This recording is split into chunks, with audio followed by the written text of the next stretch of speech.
И ова е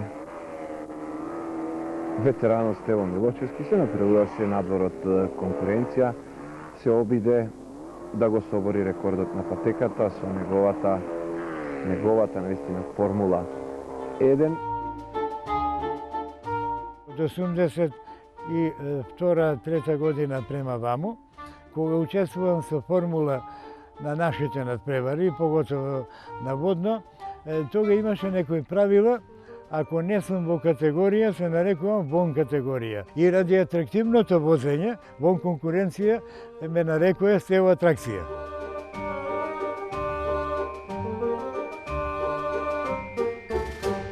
Од 71 до 80 година со две возила, од кои едното е буквално родено во Маџамало, другото е фабричен производ од Торино. Ради името Абарт сум наречен Стево Абарт, кој сметам и го заслужив, амоти бев единствен, а пред тоа сум наречен еден период малце Стево како кањаш, Стево Тркачот, па Стево Балила и така. Али спортските обележувања ми се Стево Абарт и Стево Атракција.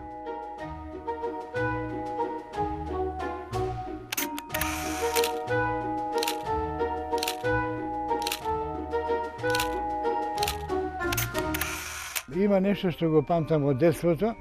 На третата вечер, кога сум се родил, тога и така било може и сега, нарешниците одредувале, доаѓале нарешници, одредувале детето што како да му биде животниот пат. Сега на некој му поставувале книга да учело и така, а мене да бидам техничар, мајстор, ми поставиле мотор од велосипед. Во тоа време имало со предна влеча, преден мотор, над предното тркало. Пошто бил гомазен моторот, да биде под перница, ми го поставиле под перница, ама под кревет. Ето тоа како карактеристично и сигурно никош нема да го заборавам. И значи од тој ден веќе ми почнуваат движење по техниката на планетава. Пред војната татко ми има моторни возила, велосипеди, моторни возила најглавното, работи на сервисирање, на продажба на разни велосипеди, радиоапарати и така. Значи продолжеток тој ми е. Тој продолжување неговото буквално. Буквално сум олтајмер од кога сум се родил.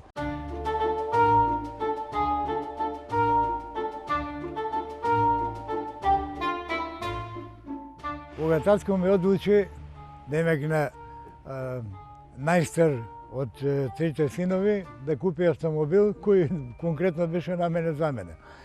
И реакции имаше во тоа време, како да ги објаснам, еден месец стоја до ланчијата и не може да разбере дека автомобил е тоа. Малце се шалам. А јас па како би имал восет, еден месец ме бркаше, татко ми отнага, кревет има, синко. Како кревет, ланчија имам убава, тато.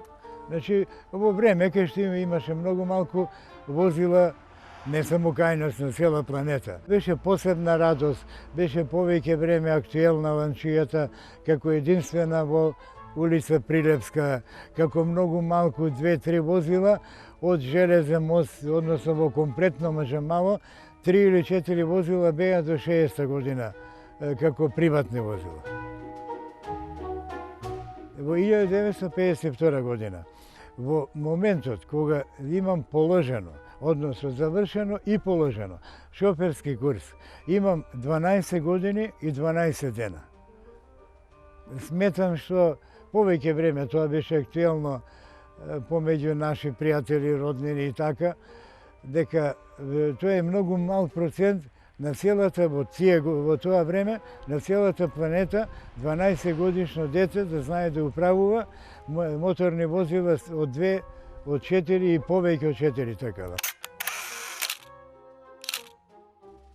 69 година учествувам со автомобил, со Fiat 1300, имаме прва кружна трка или прв кружен надпревар, околу универзална фабрика Треска, 29 ноември, и во тој момент улица Партизанска беше само со еден дел изградена.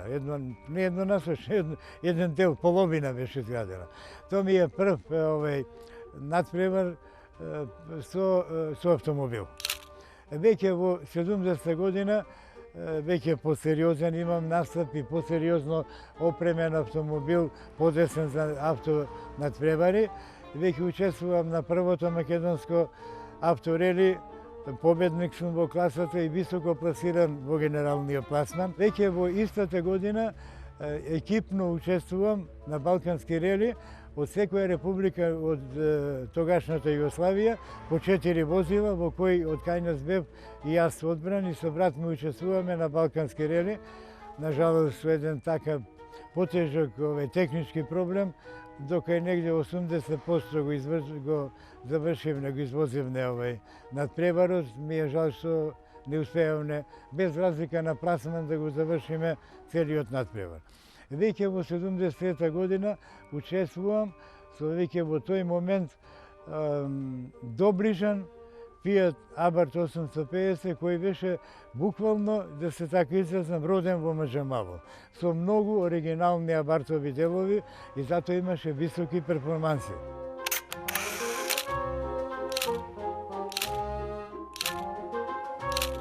Во 82 ја донесов, на жалост до овој момент, единствена формула од шампионат на Југославија, превземена во 75-та од шампионат на Германија, формула Суперфау 1600.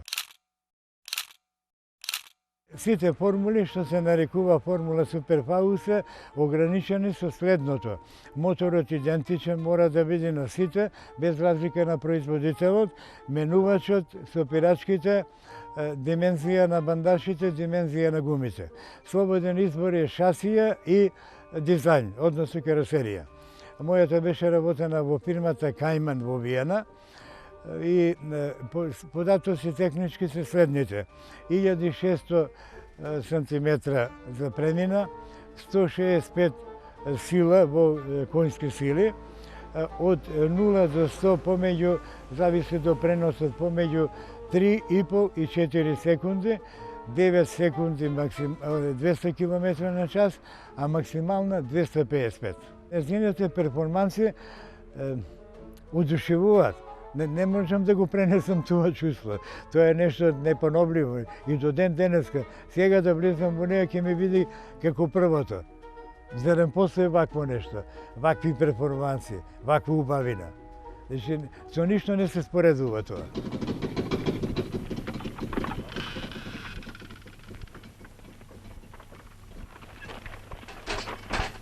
Древото! Удаде древото! Аха! Оу! Ми изгоре! Ај! Запри! Ај! Запри! Ај! Запри, бе! Запри, подјаволите! Запри, тука не би биле наудичани кочниците! Дарко! Камен! Камен, потргалото, потргалото! Рачната кочница! Професоре! Бргу безеро по вода! Додека не експлодирала оваа тенекија! Еве, веднаш! Еве, вика. Веднаш! Држка, бе! Во 1956 година овој автомобил го внесе на нашиве простори, сега веќе е заминат. Покојни Раде Мадич, моториста, шампион беше на Македонија во мотокрос и така. Во 61 го превземат, го купува вториот собственик и по некои причини Димитри Османи го зема и го користи во филмот Мирно лето. Тоа се случува до 69-те. 69-те го откупувам јас од вториот собственик и тоа е на тие простори кај мене, да речем, во Маџамало, Ново Мало, Сотир Стеријовски.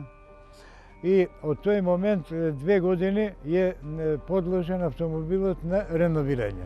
Немаше голема потреба од целосно реновирање, али како целосно е завршена. И во 71 е завршено реновирање и во тој момент од каталог ми беше желба да заменам нијансата, беше тегет и од каталог на Fiat на Oldtimer ја извадов и ја искористив бојата црвено со црни крила. Учествуваше во разни музички емисии, Аските некој од Загреб, пример, и во 80 го искористи во филмот Време води и тој сега го нема, заминал, да речем, од нас Бранко Гапо. Во овој момент е овој Фијат Балила припремена, односно ќе се припреми деновиве за второ реновирање, кое нема да биде не знам колкаво, али е потребно второ реновирање. Во моментов личи на еден релативно солиден автомобил, али не на прав олтемер, кој ќе биде паралелно да се изложи во Милано и во Виена, ќе личи да се постави до тие олтаймери кои се работени по многу строги норми, прописи, како материјали, како што да се врати на него и така.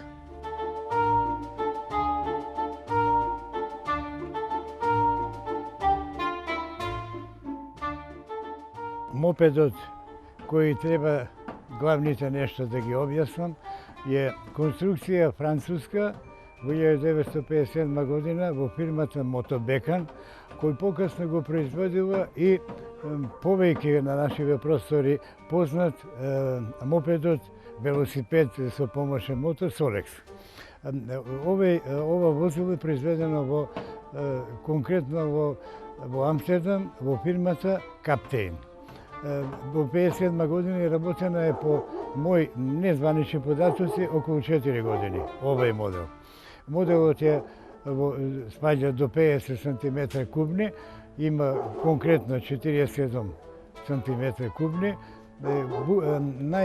Најбуквално е велосипед со помошен мотор.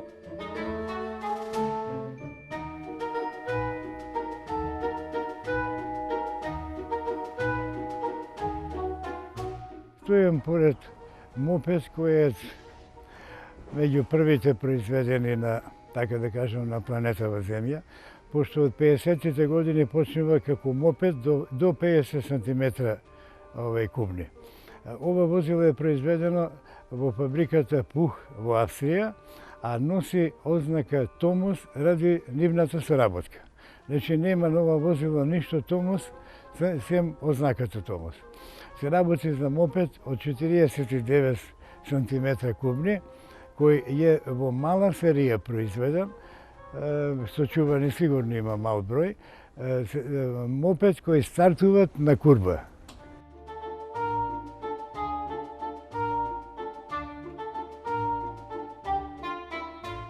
Се наоѓаме до моето катче. Горниот дел го наменив од награди од авто, посебно од автонадпревари.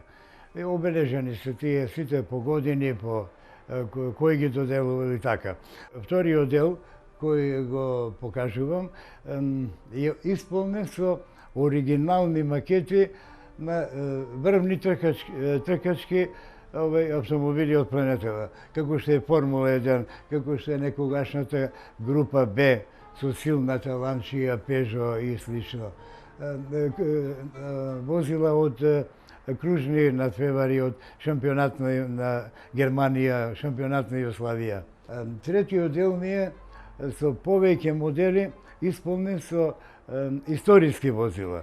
Значи го исполнуваат во главном нешто околу 900 па до скоро до ден денешен, така да кажем. И последниот дел на ова, да речем, јас обично велам моја убавина, е моето големо хоби. Тоа се малите железници на планетава, кои се сите испод 1000 мм, односно до 1000 мм колосечна ширина.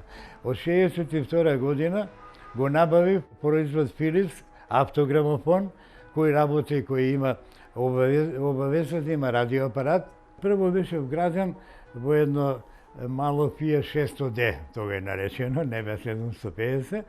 После го користе во Fiat 1400, го имаме, и последното користење е во Fiat 1300. Сметам дека на нашиве простори дали го има уште еден или уште два, или го нема воопшто.